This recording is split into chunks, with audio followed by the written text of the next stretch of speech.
Coercive control is now a criminal offense in at least 7 states. And here's what's absolutely remarkable about that. Most therapists were never trained to assess for it. Most attorneys still do not know how to argue it. And most people living inside of it right this second have no idea there's a legal name for what is actually happening to them. The only thing they know is that something is very wrong. And today I want to do something I really haven't seen anyone else do clearly, which is bridge the legal definition, the clinical definition, and what I actually look for in both therapy and forensic mental health evaluations. Because when you understand all 3 layers and you stop asking yourself whether what you're experiencing was bad enough and you start seeing the actual pattern for what it is, things really start to change. So here's the problem that most people, including many professionals, have. We all tend to think of abuse as incidents or events, things that happened. Did he hit you? Did she threaten you? Can you pinpoint a very specific moment? And when someone says, well, no, not exactly, but I feel like I'm losing my mind. I can't make decisions anymore. I don't even recognize myself. I've lost all of my friends. I'm terrified, but I don't know why. We haven't had good language for that. The term coercive control changes it. It was developed by a researcher, Evan Stark, and it describes a pattern of behavior, not a single event. It's designed to dominate, isolate, and control another person. It's not about what happened on Tuesday. It's about what has been constructed over months or years to remove a person's autonomy, maybe yours, to remove your support system and ultimately your sense of self. And now in multiple states, that pattern is actually a crime. Thank you, Jesus. And here's what I see in my work. Even when people learn that term, they still struggle to believe that it applies to them because the person who hurt them wasn't a monster most of the time. They were charming, they were successful, they had good qualities, everybody loved them. So I'm going to walk you through what coercive control actually looks like in law, in clinical practice, and in formal evaluation. By the end of the video, you'll have the language that you can use not just to understand your experience, but to document it. So let's start with the legal definition because this is where it gets really concrete. In states like California, Hawaii, and Connecticut, and several others now finally have legislation pending. Coercive control is defined as a pattern of behavior that isolates you from support systems, deprives you of independence, including financial independence, regulates your everyday behavior, where you go, who you see, what you wear. It degrades, humiliates, or intimidates you, controls you through threats, surveillance, or monitoring. Now notice what is not on that list. If you can think of it, drop it in the comments. It is physical violence. Coercive control does not require a single incident to be present. That's what makes it so different from how domestic violence has historically been prosecuted. And that's what makes it so difficult for people to recognize in themselves, because if you're waiting for it to get physical before you call it abuse, you might be waiting your entire life while your identity is being dismantled. In clinical practice, we look at the same elements, but we add something the legal framework often misses: the impact that it has on the nervous system, the way the body starts to organize itself around the threat, the hypervigilance, the loss of access to your own personal preferences, the shrinking of your world until it only contains the relationship. And in forensic evaluations, which is part of my background, we are looking for documentation of these patterns over time, corroboration, and the gap between public presentation and private behavior. And that gap is probably one of the most important things that I look for. And it's one of the most painful things for a survivor to describe.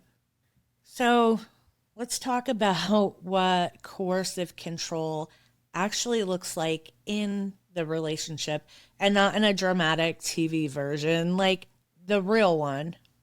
It often starts with attention, intense, absolutely intense interest. Someone who wants to know every single thing about you, your whole history, your wounds, your hopes. It feels so much like being seen that internally, a lot of people are like, finally, somebody completely gets me. They care. They're so interested. I've never felt this way before. But in coercive control, that is information gathering. It is not intimacy. It's actually research. What do you need? What are you afraid of? Where are the cracks? And that information gets used later to construct a system of control perfectly tailored to you. The isolation is usually what comes next. And it by no means looks like you can't see your friends. It looks like, I just don't think Sarah really supports you. Your mom's always been kind of critical of you, hasn't she? I feel like I'm the only one who really gets you. You don't notice right away that your world is getting smaller because it happens relationship by relationship, conversation by conversation, until you look around and you realize there's no one left except for them. The regulation of daily life comes in the same slow way. You start changing your behavior, not because you were told to do so, but because you learned what happens when you don't. So you stop wearing the shirt, you stop mentioning that friend, you stop staying late at work, not because of an explicit rule, although in some relationships there are, but in most cases, there is not an explicit rule. It comes down to what happens or what follows when you do the thing, right? And probably experience like the exhaustion of managing their reactions. That becomes the organizing principle of your life. So in formal evaluations, I'm not just looking for what the controlling person did. What I'm looking for is the behavioral changes in the person who is being controlled, the shrinking, the accommodation, the hypervigilance that looks to most other people on the outside like anxiety. It's not anxiety, it's adaptation. And I'm going to be really honest with you about something. This is painful, but it's important because coercive control works because it's intermittent. And this is where a lot of people, once they do start to wrap their heads around this and really start to notice the patterns, start to criticize themselves. Don't do that. It's intermittent for a very specific reason. And think about it. If it were constant cruelty, you would leave. You would notice it and you would leave. You wouldn't stay. So your system would mobilize and you'd be like, I'm out, packing my bags and I'm done. But it's not constant. There are probably many good days, probably even good weeks, and moments where the person that you fell in love with is there, present, back again, and moments where you then think, maybe I was wrong. It is getting better. That intermittent reinforcement, the unpredictable mix of warmth and control, that is neurobiologically powerful. It is the same mechanism that makes gambling addictive because your brain starts scanning constantly and asking, is this a good moment or a bad moment? And that scanning becomes your full-time job. Another pattern that I look for specifically is the cycling between connection and control, the makeup periods that usually follow the ruptures, the way hope is used as a tool, because the hope is not accidental, it is functional. It's what keeps you engaged. It is what keeps you explaining. It keeps you trying to get back to the good version. And something that you really need to know is if you went back, if you tried again multiple times, that is absolutely not weakness. That's a documented neurobiological response to the intermittent reinforcement that you have been experiencing. Your brain was doing exactly what brains do under those conditions. The other pattern that I typically see in high functioning coercive control is the weaponization of therapeutic language. This is frustrating because even though I'm a therapist, I still have a tolerance level, and it is very frustrating. And it usually sounds like, I've been doing the work. My therapist says I have anxious attachment. You're being triggered right now. Listen, I'm trying to regulate, but you're making it very difficult. When someone uses the language of healing to avoid accountability, that is absolutely a pattern. When every conversation about their behavior becomes a conversation about your reaction, that is absolutely a pattern. And we call that DARVO: deny, attack, reverse victim, and offender.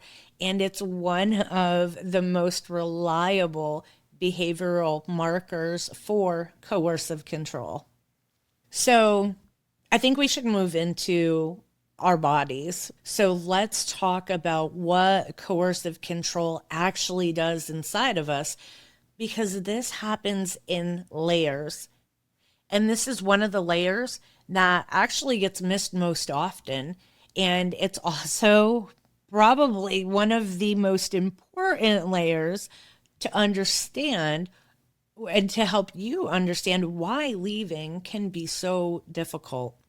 So when you live inside of coercive control, and that is your environment, your nervous system starts to adapt. It has absolutely no choice. It has to do that in order for you to survive and function, right? So you've probably heard of the responses: fight, flight, or freeze, right? But in coercive control, there's often a fourth one that is present. And if you know what the fourth one is, put it in the comments. It is fawn. And fawning is when your system decides that the safest thing for you to do to survive the threat is to please it, to accommodate, to make yourself smaller, agreeable, and unthreatening. And through that, you start to lose access to things that you prefer. Your own preferences are suddenly gone. Someone might ask you, "What do you want for dinner?" And your mind genuinely goes blank. Not because you don't have a preference, but because you've been trained. And the way your system has been trained is that you shouldn't have them. You shouldn't have any preferences. Having preferences is not safe. So your body starts storing the knowledge that your mind cannot hold onto. So you feel dread in your stomach before you understand why. You feel exhaustion that no matter how much sleep you get, it's not going to fix it. You probably or maybe have some physical symptoms, headaches, digestive issues. I hear a lot about IBS, chronic pain, and no one can explain to you what's going on, but your body knows. And that is exactly one of the things that I look for, and I call it the somatic record. The way trauma lives in your body, it's not just a narrative. Because often by the time someone sits in my office, they've been told so many times that they're too sensitive or imagining things that they have literally stopped trusting their own accounts. They stop trusting their body. The intuition is completely smashed down, gone, almost non existent. But the body has not been gaslit, right? So the body keeps a different kind of record. And that is where those somatic feelings and agitations or nausea, where that is coming from. So let's now connect everything that we've been talking about to the framework that I use for everybody I work with, right? And it's called the 7 relationships. And in coercive control, that lives most visibly in relationship 2, which is your relationship with an intimate partner. That's where most people first encounter it. And that's the entry point for most of the research and most of the legal frameworks. But here's what the forensic lens is actually showing us. Coercive control does not stay in that one relationship. The pattern actually replicates. So if you've experienced a coercive dynamic, whether you're in one right now or you can look back and say, oh, yes, I've been in that situation in a past relationship with an intimate partner, I can almost guarantee you that you will also find echoes of it in relationship 1, which is the relationship with yourself. So the way you second guess your own perception, the way you struggle to identify your own needs, the internal voice that sounds a lot like the person who controlled you. And often, if we trace that back, the original pattern was actually installed in relationship number 3, which is your family of origin. The template was set before you even had language for it. And this isn't about blame. It's about pattern recognition, because when you can see the pattern across all 7 relationships, self, partner, family of origin, children, friends, work, and community, you can stop treating each situation as an isolated event or as an isolated part, and you start seeing the entire system and how it's functioning together. So when you see that, you can stop participating in it unconsciously.